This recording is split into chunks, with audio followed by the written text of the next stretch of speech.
నేను మైలవరం నియోజకవర్గం కొండపల్లి సచివాలయంలో వర్క్ చేస్తున్నాను. ఇప్పుడు మా మీద పవన్ కళ్యాణ్ గారు జూన్ 9వ తారీఖున ఇదే కందేరు గ్రామంలో జరిగిన సభలో చెప్పారు. మేము 20 నుంచి 30 వేల మంది అమ్మాయిల్ని ఇతర దేశాలకు సరఫరా చేస్తున్నామని చెప్పారు కదా. సరే మేడం, మాకున్నాయి ఒక 65 కుటుంబాలు ఉన్నాయి. అవి నిజంగా మేము 20,000 30,000 కూడా అవసరం లేదు. ఒక్క ఫ్యామిలీ నుంచి ఒక్క అమ్మాయిని మేము రవాణా చేసినట్లు కనుక ఎక్కడైనా నిరూపించగలుగుతారా? మేము రాము, మేమైతే అతనితో రాము. వాళ్ళ ఇష్టం, వాళ్ళ ఏ ఫ్యామిలీని సెలెక్ట్ చేసుకుంటారో చేసుకోమనండి.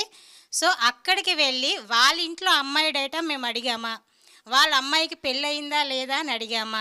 మేము అడిగేది ఏంటంటే మీ ఇంట్లోని ఏవైనా హెల్త్ ప్రాబ్లమ్స్ ఉన్నాయా లేదా, మీరు అర్హులై ఉండి కూడా మీకు ఏమైనా పథకాలు అందడం లేదా అని అడుగుతాం తప్ప మీ ఇంట్లో పెళ్ళైన అమ్మాయిలు ఉన్నారా, పెళ్ళి కాని అమ్మాయిలు ఉన్నారా, 16 సంవత్సరాల 18 సంవత్సరాలని మీ ఏ కుటుంబాన్ని కూడా అడగం మేడం.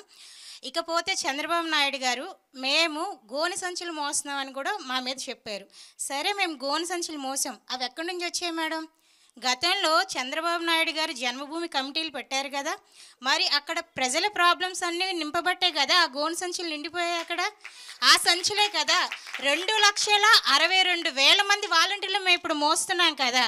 అవి ఈ గడిచిన 4.5 సంవత్సరాల్లో కూడా సంచులు కూడా తరిగిపోయాయి. మిగిలిన అందులో లేడానికి సమస్య ఉండడానికి ఏం లేదు. ఆ సంచులు వాళ్ళ ఇళ్లలో సూట్ కేసులు వాళ్ళు నింపుకున్నారు. ప్రజల సమస్యలన్నీ తీసుకెళ్ళి గోను సంచుల్లో పెట్టారు. ఇప్పుడు జగనన్న అంటే జగన్ ప్రభుత్వం జగనన్న ప్రభుత్వం కాదు మేడం, ఇది జగన్ ప్రభుత్వం జన ప్రభుత్వం ఇది. ఎందుకు అంటారా? ఒకే ఒక రీజన్ చెప్తున్నాను. ఆంధ్ర రాష్ట్ర తెలుగు ప్రజలందరికీ కూడా ఒక ధీమా అనేది ఇచ్చారు జగనన్న. ఎందుకు అంటే పెన్షన్కి ఇది వరకు చెట్ల కింద అసలు వికలాంగులు కానీ వితంతువులు కానీ వృద్ధులు కానీ క్యారేజ్ కూడా తెచ్చుకొని, నేను నా కళ్ళతో చూసాను మేడం, క్యారేజ్ కూడా తెచ్చుకొని సాయంత్రం దాకా ఎండలో నుంచొని కొంతమంది చేత అయితే ఇచ్చేసామని కూడా ఇచ్చి పంపించే వాళ్ళు ఏడ్చిన రోజులు కూడా నేను చూశాను. అప్పుడు అనిపించింది మేడం, ఇలాంటి వాళ్ళకి ఏదైనా వస్తే బాగుండు అనుకున్నా, కానీ అది మా ద్వారా వస్తుందని నేను అసలు ఊహించలేదు. నేనైతే చాలా హ్యాపీగా ఫీల్ అవుతున్నాను. జగనన్న ప్రభుత్వంలో న్యాయం జరుగుతుందనే ధీమా వచ్చింది. అదే ధీమా అనేది మీ గోని సంచుల ప్రభుత్వం ఇవ్వగలదా మాకు? మీరు సూట్ కేసులు నింపుకున్న ప్రభుత్వం ఇస్తుందా మాకు? ఇమ్మని చెప్పమనండి. నువ్వు వాలంటీర్ కాదు, నెక్స్ట్ నువ్వు ఎలక్షన్స్లో కంటెస్ట్ చేయాలి. నువ్వు నీకు చాలా భవిష్యత్తు ఉంది, రాజకీయాల్లో నువ్వు బాగా రాణిస్తావు. నీ పేరేంటి? ఈశ్వరి మేడం, కొండపల్లి. నువ్వు కంటెస్ట్ చేయాలి ఈశ్వరి, ఇంకా తప్పదు. నువ్వు వచ్చే ఎన్నికల్లో నువ్వు గ్యారెంటీగా కంటెస్ట్ చేయాలి. అలా అని కాదు మేడం, ఇష్టమా రాజకీయాల్లోకి రావడం? జగనన్నతో సేవ చేయడం అనేది ఇష్టం మేడం. మీరు ఇందాక ఒక క్వశ్చన్ అడిగారు, మీరు ఏమైనా ఇబ్బంది ఎదుర్కొన్నారా? ఇక్కడ ఉన్న ప్రతి ఒక్క వాలంటీర్ కూడా అటువంటి ఇబ్బంది మేము అందరం ఎదుర్కొన్నాం. ఏంటి అంటే మేడం, ఆయన పవన్ కళ్యాణ్ గారు మీ డేటా అనేది కలెక్ట్ చేసి యూసఫ్ గూడాలో అక్కడ పంపుతున్నారు అని చెప్పారు. కానీ సురక్ష సర్వే చేసినప్పుడు ఆయనతో తంబు కానీ ఈకేవైసీ చేయించుకుంటాం మేడం, బయోమెట్రిక్. ఆ బయోమెట్రిక్ వేసినందుకు నా క్లషర్లో ఒక పర్సను నా డేటా మొత్తం మీరు యూసఫ్ కూడా పంపించారు, నా డేటా మీరు వాళ్ళకి పంపించారు, నా ఆస్తి పోతే మీదే బాధ్యత, నాకు ఒక వైట్ పేపర్ మీద రాసి ఇవ్వండి, మీరు సైన్ చేయండి. సార్, ఇది ఆంధ్రప్రదేశ్ మొత్తమే జరుగుతున్న సర్వే సార్. ఇది నేను ఒక్కదానే చేసిన సర్వే అయితే కాదు. మీరు న్యూస్ ఛానల్ చూడండి, లేదా సచివాలయానికి రండి, కమిషనర్ గారిని అడగండి, మీకు ఎవరైనా చెప్తారంటే. నాకు అదంతా అనవసరం. ఈ కేవైసీ చేయించుకుంది ఎవరు? వాళ్ళొచ్చా నువ్వొచ్చా? నువ్వే సమాధానం చెప్పాలి. నాకు వైట్ పేపర్ మీద సంతకం చేయండి.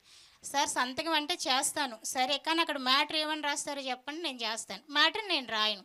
సరే సార్, నేను సైన్ కూడా చేయను, మీ ఇష్టం చేసుకోండి అంటే పదా పోలీస్ స్టేషన్కి, నీ ఐడి పెట్టు. ఐడి పెట్టాను మేడం, నాకు ఇక్కడ జగన్ ఇచ్చిన ఐడి అక్కడ పెట్టాను. నేను ఐడి పెట్టమన్నారు, పిఎస్కి రమ్మన్నారు, వెళ్ళాను, ఆయన మాత్రం రాలేదు. ఎందుకు మేడం? వాళ్ళకి భయం. ఎందుకంటే వాళ్ళకి తెలుసు ఎక్కడెక్కడో వాగిన పిచ్చివాగడంతా అది కరెక్ట్ కాదని తెలుసు. ముందుగా ఎవరైనా సరే అటు ఎమ్మెల్యేలను కానీ ఇటు వార్డు కన్వీనర్లు కానీ లేదా ఆ విలేజ్లో పనిచేసే వాళ్ళని అడగట్లే, వాలంటీర్ మమ్మల్నే అంటున్నారు.